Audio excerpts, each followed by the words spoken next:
Now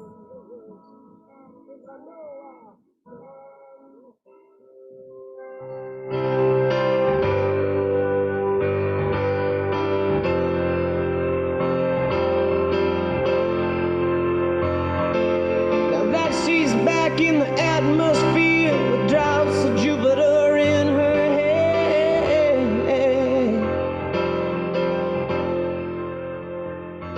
She acts like summer and walks like rain, reminds me that there's a time to change.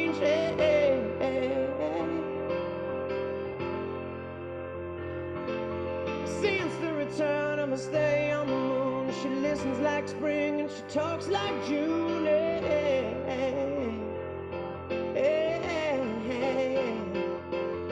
But tell me, did you sail across the sun? Did you make it to the Milky Way to see the lights all faded and that heaven is overrated? Tell me, did you fall from a shooting star? One without a permanent scar, and then you missed me while you were looking for yourself out there.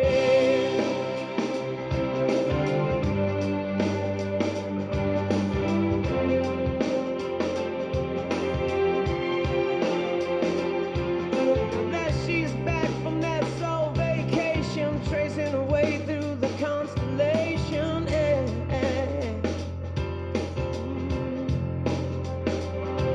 She checks out Mozart while she does chapel, reminds me that there's room to grow.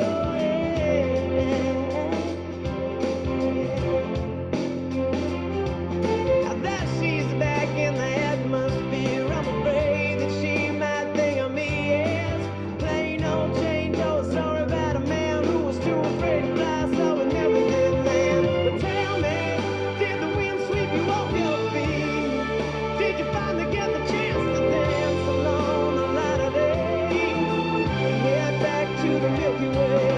But tell me, Venus blow your mind? Was it everything you wanted to find? And then you missed me while you were looking for yourself out there.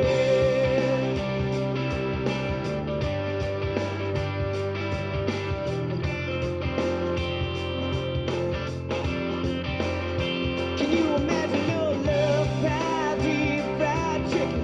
Your best friend always sticking up for you. Even when I know you're wrong, can you imagine your first dance, freeze-dried romance, 5-hour phone conversation, the best soy latte that you ever had in me? But tell me, did the wind sweep you off your feet? Did you finally get the chance to dance along the light of day and head back to the Milky Way? And tell me, did you sail across the sun? Did you make it to the Milky Way to see the lights all faded and that heaven is overrated? Tell me, did you fall for a shooting star? One without a permanent scar, and then you missed me while you were looking for yourself.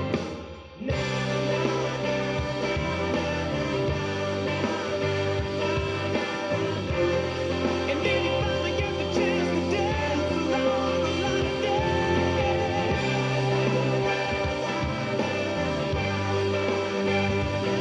And did you fall for a shooting star? Fall for a shooting star.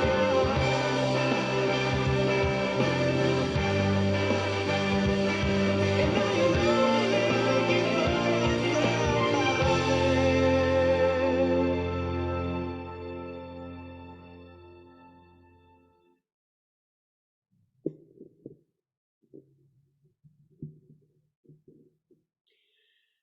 Good morning to you all. My name is Rosie Kaplan, and it is my honor to be officiating at this ceremony of farewell for the feisty Kelly Ann Faber. And before we begin, we will acknowledge her life with the tolling of the bell 3 times.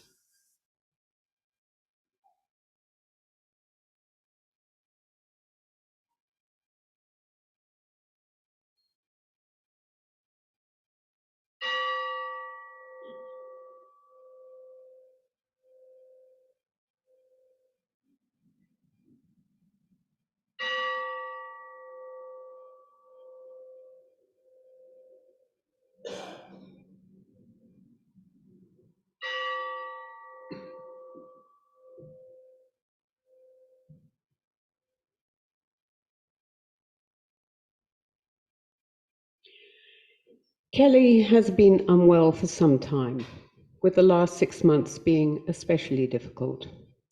Wayne has done an amazing job of looking after her at home. COVID, caught in hospital 8 weeks ago, was in many ways her undoing. Even though she died in hospital, it was in the loving embrace of her family.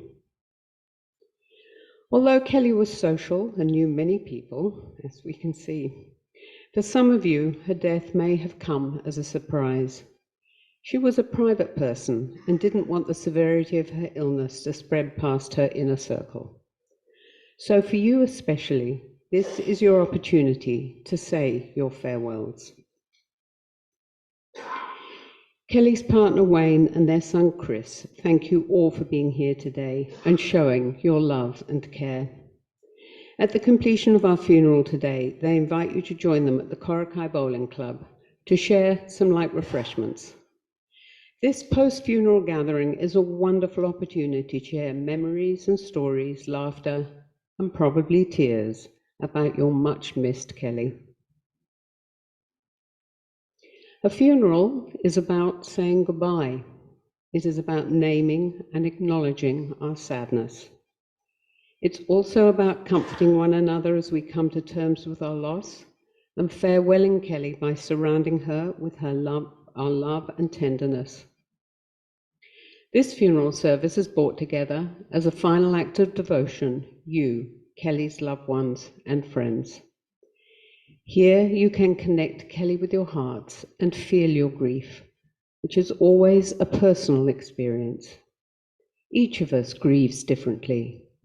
Grief can bring up many feelings, and I invite us to take the time to adapt to each feeling rather than trying to control it. Through acceptance, we can allow ourselves to fully experience emotions without judging whether we should be feeling the way we do. For some of us, our love for Kelly may be showing up as tears, and tears of grief are healing tears and good to shed. And remember, grief cannot exist except where there has been love. The grief you are experiencing is yours, and you can carry it with you for as long as you like. Let go of it only when you feel ready enough, and if you never feel ready, that's okay. Navigating through grief can be an unpredictable terrain. And remember, you don't have to do it alone. Today, we are publicly acknowledging our sadness, but is also an opportunity to acknowledge Kelly and what we have gained by having known her. Look beyond the grief of today and recall your most joyous memories of Kelly. As she did, cherish your friends, for they have the capacity to give you the greatest comfort and happiness. Live your lives to the full, to the benefit of those around you, as she would have wished you to do so.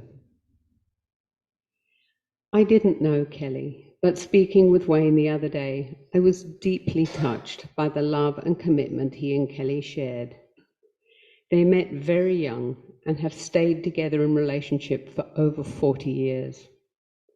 In acknowledgement of this loving and enduring partnership, I would like to read Holding Hands by Norm Murray. I held your hand when first we fell in love, a simple gesture, learnt in childhood, of warmth and comfort, worn now like a glove and wordless but forever understood.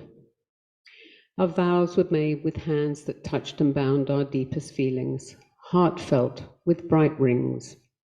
Still holding hands, we danced together round the circle of our lives like queens and kings. And soft or work-stained, palms and fingers stayed entwined, as we, in harmony, drew breath until the last. We need not be afraid. My love for you is not unbound by death.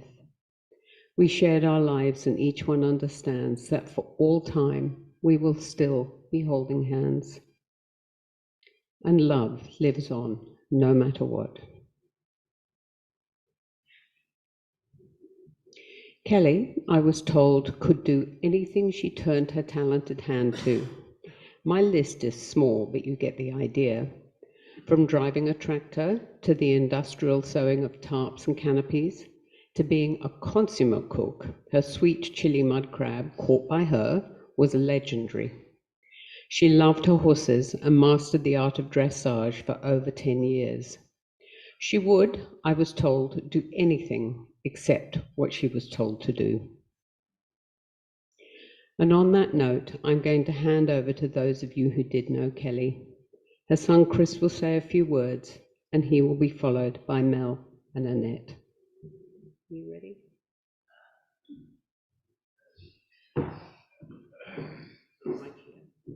Jeez. Kelly and FABER. What can I say? She could do anything. She's 50 kilos ringing wet, and she kept 110 kilo bloke under control. And she pulled a 320 Holly off a VH Commodore, benched it, rebuilt it, and put it back on the car and drove it. I don't know, people, there's plenty in this room that couldn't do that. Fishing, crabbing, blind drunk, come back, cook the best mud crab. She was sort of, she wasn't as tolerant with things that didn't work as a lot of people. I remember the radio in the shed playing up. She didn't like it one morning. Me and the old man jumped in the ute, backed up, crunch. What was that? Get out. She put the radio behind it so he'd trash it. The telly, you had to give the telly a bit of a love tap every now and then.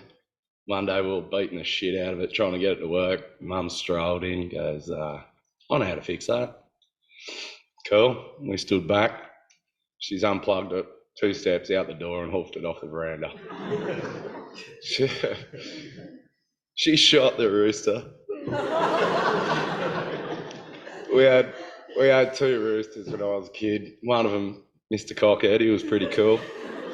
And this red one you had to feed with gumboots, so it used to attack you every time. I remember, I don't know, PMS thing or something, she came in and attacked her. Grabbed the 22 and leant up against the edge of the post on the veranda and just blew it away through the chook pen. Couldn't help herself, eh? Oh, she'd give me a hide. I don't know how many wooden spoons she broke over my ass. I remember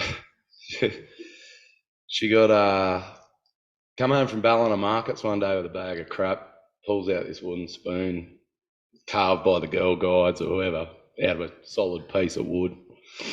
She's holding it up like this. She's just whack across the arse with it. Yeah, they'll do nice. She's still got it. You could stock a soup with it, I'm sure, by now. She was my two-up mate. I used to do two-up every year for a long time. The stories just in two-up. Tabulum races was another one. People want to know where I get it from. I remember one year we stayed at the motel beyond the charcoal. We thought we'd stay in casino. And Mum and Gracie somehow got the key to the room, short-shirted the beds, and she tied the pillows up. I've never seen it done before, but tied a pillow into a ball this big. It was like a medicine ball. All of them. You couldn't sleep on them. Got up in the morning, hung over as shit, and I was, cruised out, opened the front door, and she'd stolen every doormat from every room and put them out the front of ours. We had a metre-high pile of oh, yeah.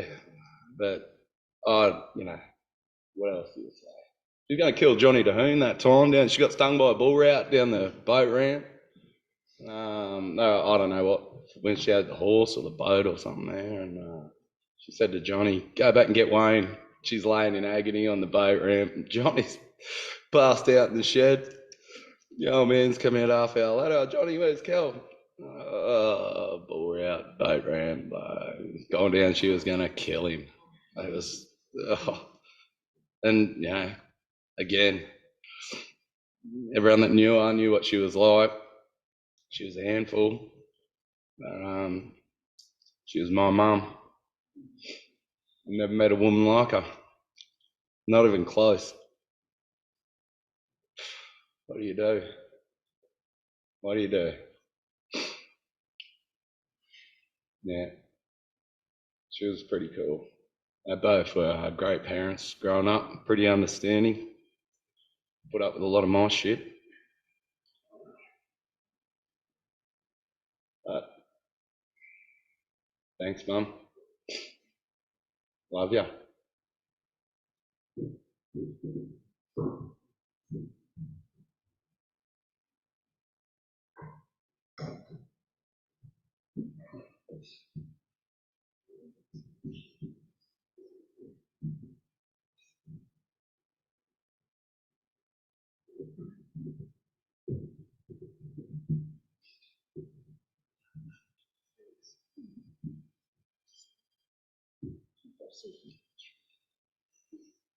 Okay. Yeah, well, I don't really need it. I first met Kel about 26 or more years ago, and we hit it off straight away as we were like-minded people and shared the same interests. Kel approached life with quite determination. She was equally at home pulling a beer at the club, or as she drove a tractor, or really anything she put her mind to. Kel loved the simple things in life, like travelling, camping. My fondest memories of Kel were time spent in the boat, laughing, talking, while we were fishing, catching crabs, and I can remember the day the crab got me on the finger. Thanks. She loved to poke about in op shops, antique stores, and often turn someone else's forgotten relics into real treasure, like that chair she's got at home. Wayne, can we scrap it now? No. There's only ever one thing I ever had the upper hand on, Kel, please, was that I got to see and cuddle Lacey when she was first born, and I don't think Kel ever forgave me for it. Please forgive me.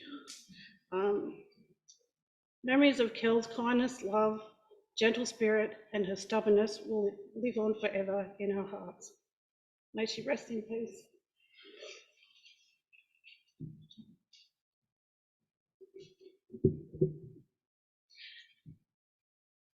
It's been hard for me to write these words, so I'm going to do my best to read them for you.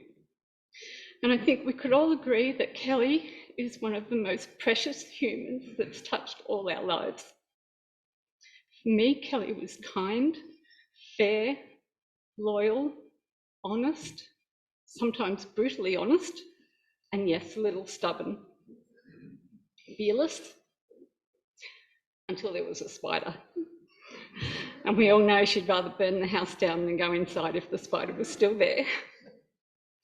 Our friendship has been long, and it's been one full of love, laughter, hunting for treasures while we shopped and finding the best cafes to eat in. Kelly loved to go to the new Bluey's in Lismore, and we always shared a meal. And we vowed that we would eat everything off the menu one day. So Kelly, I'm going to try and do that for you. We've had many quiet moments, sad times, and a lot of fantastic times, and a ton of support for each other. Over a cup of tea or coffee together, we shared our deepest thoughts and feelings, and over another kind of beverage, we'd be solving the problems of the world and creating ideas for our next project. Kelly, you showed me that no matter how tough life can be, we can always make a go of it. You told me so many times, give it a try. Let's see what happens. And you never ceased to amaze me with all the projects you tackled. You took on the entire tiling of your bathroom and kitchen by yourself. Wow, and you got it so right. Finally, I want to thank you, Kelly, for having an amazing impact on my life, making it rich in love and a friendship I will treasure forever. We all know how much she loved to travel and going on those adventures and exploring new places. Now you're in a new place ahead of all of us. So until we meet again, I will hold you in my heart forever.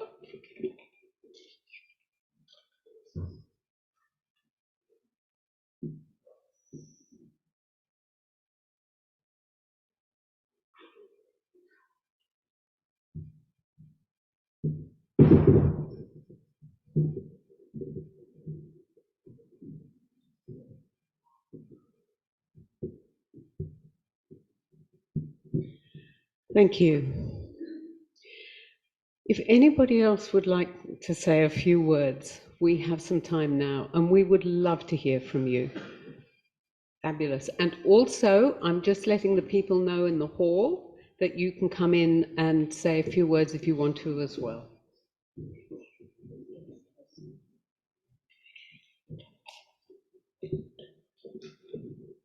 Hello, everyone.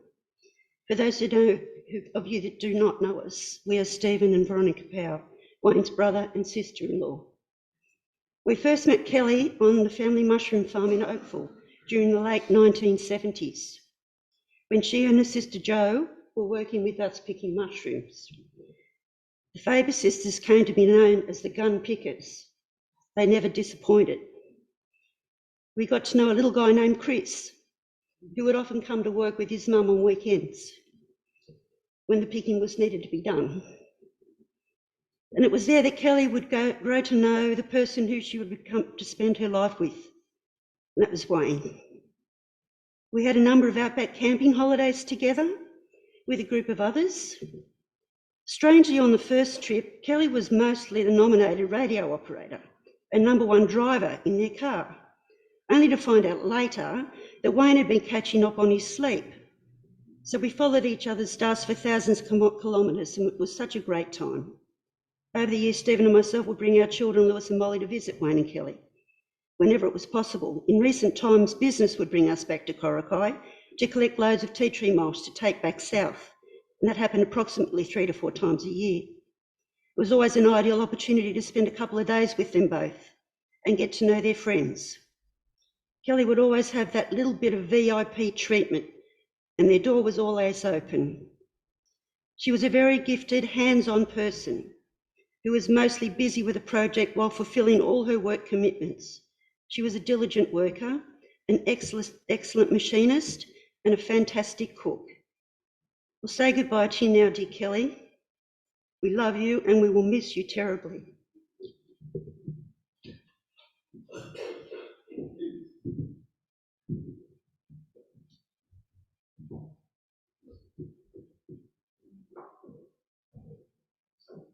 Anyone else?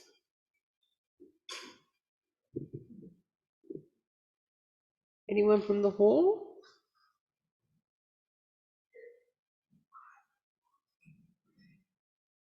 I'm giving you plenty of time to kind of get the feeling and stand up and get over your fears.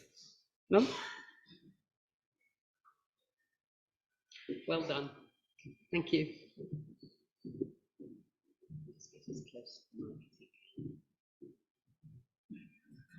Hello everybody, I'm Tanya and my husband Rodney, and we employed Kelly for the last 8 years as a tractor driver. My husband regarded her in high ideal as a competent worker and was always there to help out when he needed her.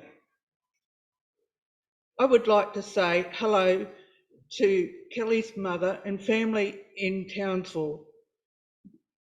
I travelled with Kelly to Mackay, and then she drove my car onto Townsville twice, and I really enjoyed our trips together. It was a catch-up time for us to catch up to our families. We will certainly miss her as a companion and friend, and she will continue on in our lives as well. Thank you.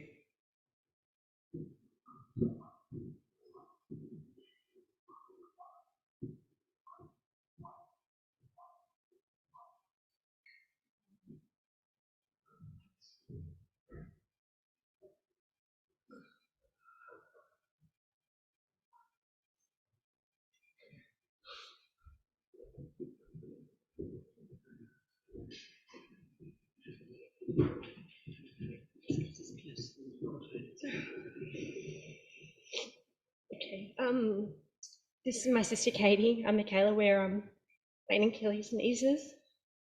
Kate was going to talk, but we'll just share.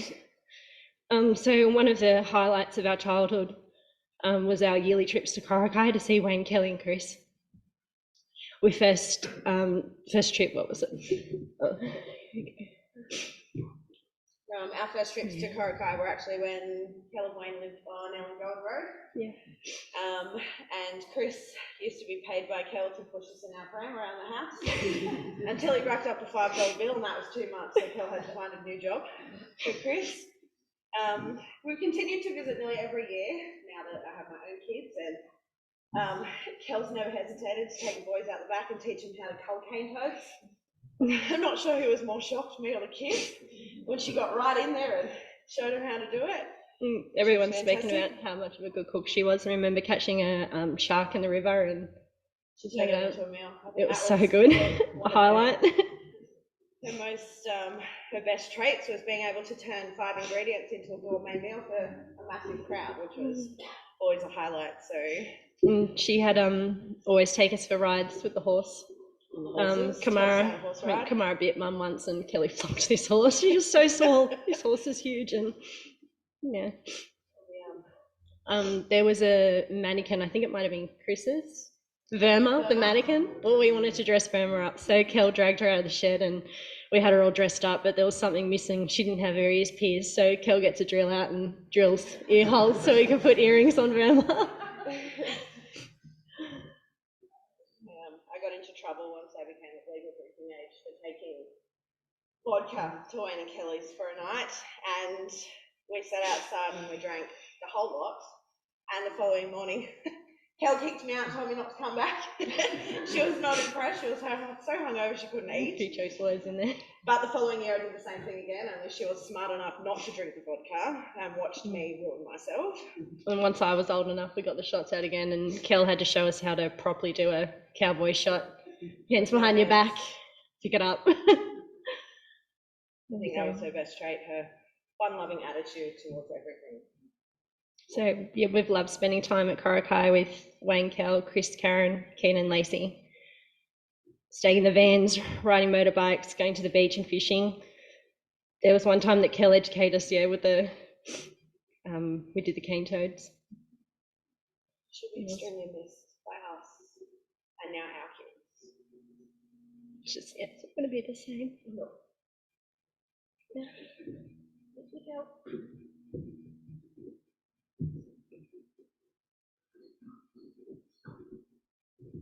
Thank you. It seems if I just stand here, you'll come up.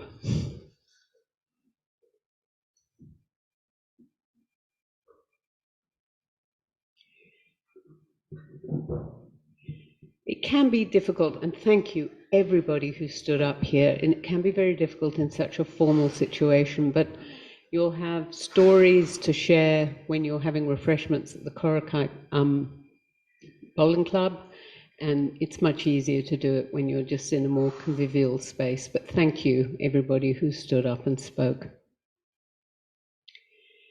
So with some of Kelly's story fresh in our minds, we're now going to have a reflection time. And each one here has known something of the love and life Kelly has shared, and you will each have your own personal and unique memories of her. I invite you to bring a particular memory to mind, a moment shared, a story told, or something that was unique to Kelly's personality, and let you each make your own personal thanksgivings for all that Kelly has gifted to you through her living. The music we're going to be listening to is by Bob Seger, called Living Inside My Heart. And as the lyrics say, and I don't know what I did to deserve her, but I'll tell you this, my friend, I'm never going to lose her, never going to lose her, because every night she's living inside my heart now.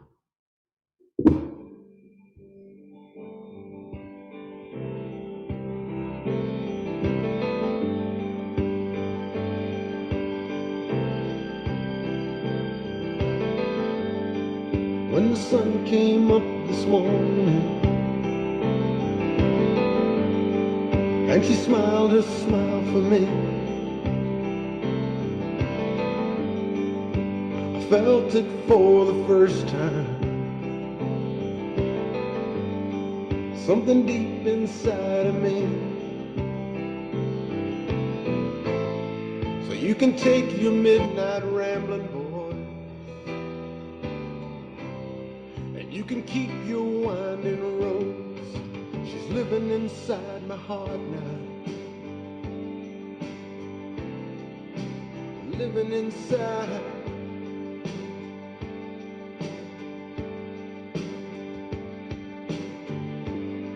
Oh, there's an easiness about her, and there's a softness in her way, but she gets me through the hard times. We get closer every day. I know I'll never be alone now, boy, 'cause even if I'm far away, she's living inside my heart now, living inside. Yeah. And I don't know what I did to deserve her,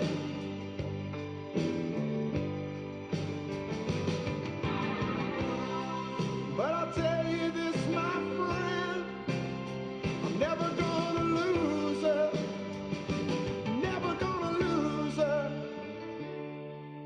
'cause every night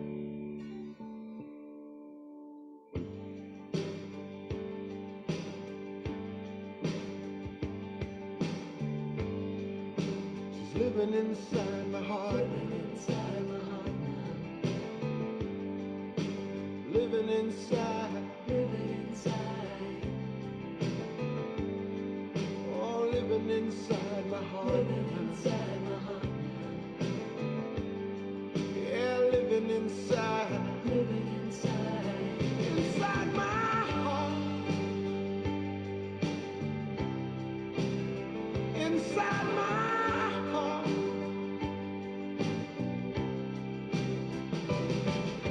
Oh, and I never believed how much someone could come to me, to me.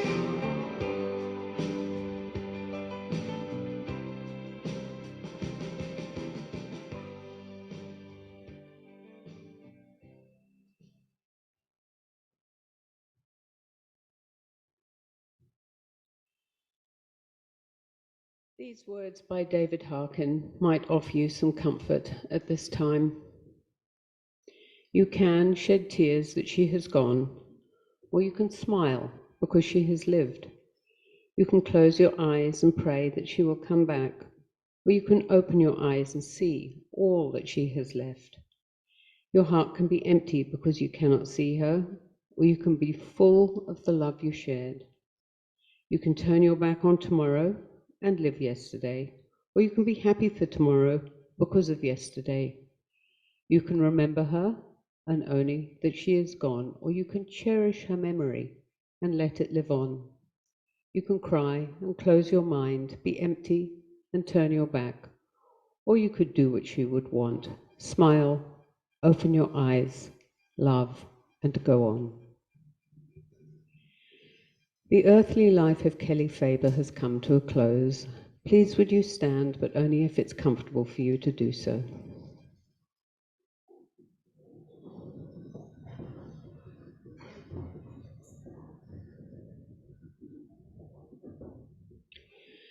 We have been remembering with love and gratitude a life that has ended. Let us begin our final farewell by joining in saying those familiar words of comfort, the Lord's Prayer. Our Father, who art in heaven, hallowed be thy name. Thy kingdom come, thy will be done on earth as it is in heaven. Give us this day our daily bread, and forgive us our trespasses, as we forgive those who trespass against us. And lead us not into temptation, but deliver us from evil. For thine is the kingdom, the power, and the glory, forever and ever. Amen. Kelly, you lived a warm, productive, and dynamic life. It is with sadness that we say farewell to you, and at the same time we are filled with appreciation and gratitude for the life you lived and for your presence in our lives. We ask that you now be surrounded in the deepest of care and in the deepest of love. We ask that the love you gave go with you on your journey. We say farewell to you, Kelly, knowing that our relationship with you must change. We will miss those things we love about you, and we will miss hearing your voice and seeing your face and feeling the touch of your hand. We cherish the memory of your words and deeds and character. We cherish your friendship and your connection to your community, and most of all, we cherish your love. With love and appreciation, we bid you farewell, Kelly. To everything there is a season and a time to every purpose on earth, a time to be born and a time to die. Here in this final act, in sorrow but without fear, in love and appreciation, we return Kelly's body to the stardust from which it came. Our first song today, Drops of Jupiter, whose lyrics are about grieving, asks, did you sail across the sun? Did you make it to the Milky Way to see the lights all faded and that heaven is overrated? And tell me, did you fall for a shooting star, one without a permanent scar? And did you miss me while you were looking for yourself out there? Let us wish the adventurous Kelly a magnificent journey through the stars. Kelly is being privately cremated later today. She has requested that her ashes be scattered on the land, specifically somewhere it doesn't rain. So it will be somewhere the other side of the range. Her family will be doing this for her in their own time. We have been remembering with love and affection a life now ended.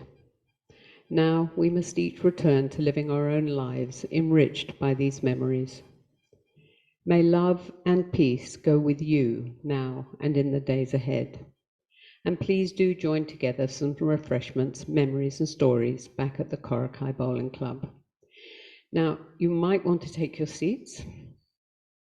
We are going to be doing a farewell walkout by scattering petals onto her coffin. And people from the hall, you are please invited to come and join. And we're going to come through, scatter, and then go out that door there. So, led by Wayne and Chris, we each are going to be scattering petals on the coffin. And we're going to start with The Man from Snowy River, End Titles, which is a lovely piece of music. Thank you.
I didn't know what day it was when you walked into the room.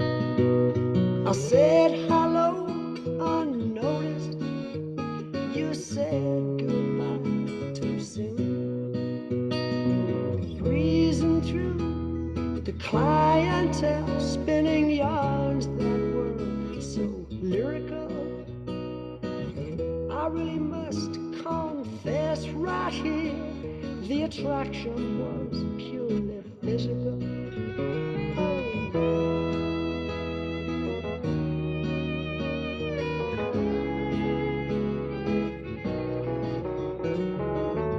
I took all those habits of yours that in the beginning were hard to accept. Your fashion sense, beards, lip prints, I put down to experience.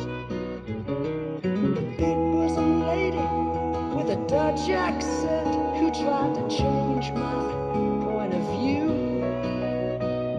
Her ad-lib lines were well rehearsed, but my heart cried out for you. You're in my heart, you're in my soul. You'll be my breath should I grow old. You are my lover, you're my best friend.